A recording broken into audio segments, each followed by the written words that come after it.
I'm Jeanette, and this is my boat Tilda that I bought in 2020 and started to prepare for my dream of long-term sailing towards distant shores. It's been quite some work, and still there is a lot more left to do. But one step at a time the journey has begun, with no rush to sail as far as possible, and instead taking the time to enjoy as much as possible, and sharing the experience with others. I hope you will enjoy too. Some fixes needed I knew from the start, but even though I had a surveyor, other things came as more or less bad news. One thing we noticed right away was that we got water into the S-drive oil. Another thing was that when it got colder, the engine turned out to have bad compression and wouldn't hardly start anymore. A beautiful but crispy and clear morning, it was time to haul out to start the work. The boat is covered with ice and really slippery to walk on, and this cold will make it a little bit hard to start, but I'm going to make an effort to put some heat into the engine room, and hopefully that will make it easier. And otherwise we're only going to the blue crane over there, so that will work out anyway. It went fine, so Tilda's up out of the water, so we're only going to our place and the work can start. Getting the S-drive out was fairly easy. First and only time you'll be happy with a hole in your boat, I guess. It showed more would be needed to do though. From the marking of the rubber diaphragm that was now more easy to see, it was not changed as newly as said, so it had to go. The clamping ring had some rust and also needed a bit of attention. It also needed a new engine mount.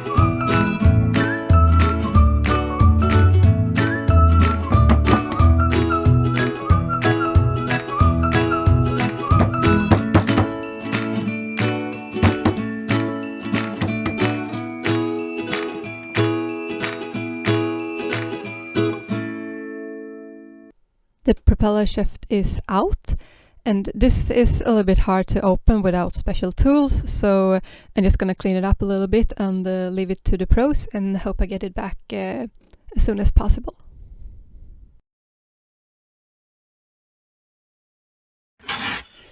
It is time to start putting the upper and lower gear back together with each other again with this new diaphragm.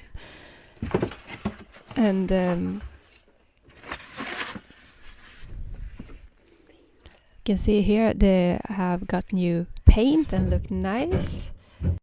Since it's heavy to hold and very, very important to get it right, I will have some good help.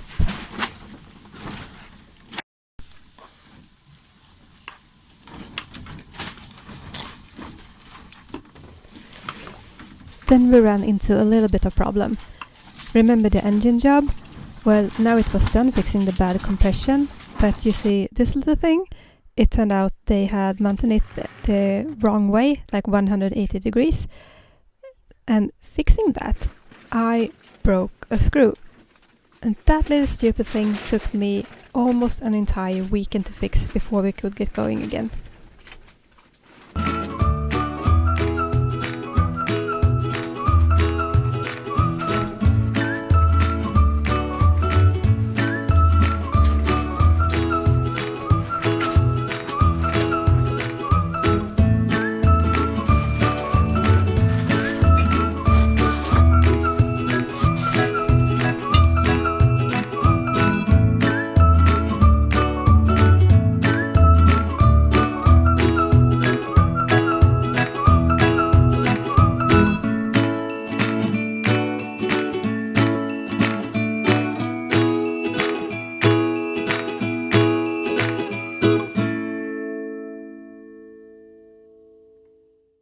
Then finally the S-drive was back in.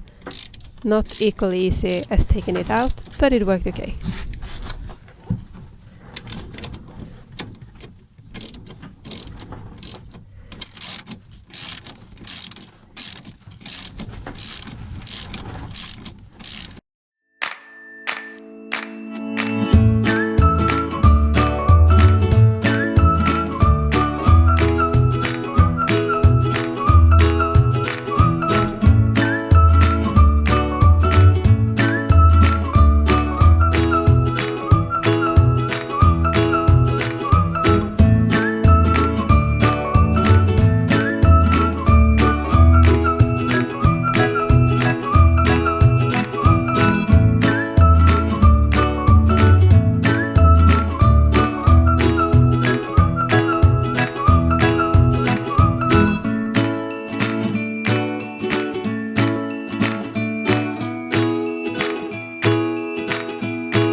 It might not look that good, but it has over 90% of its material left, so I'm just going to put this right back on, and it will have to do for another season.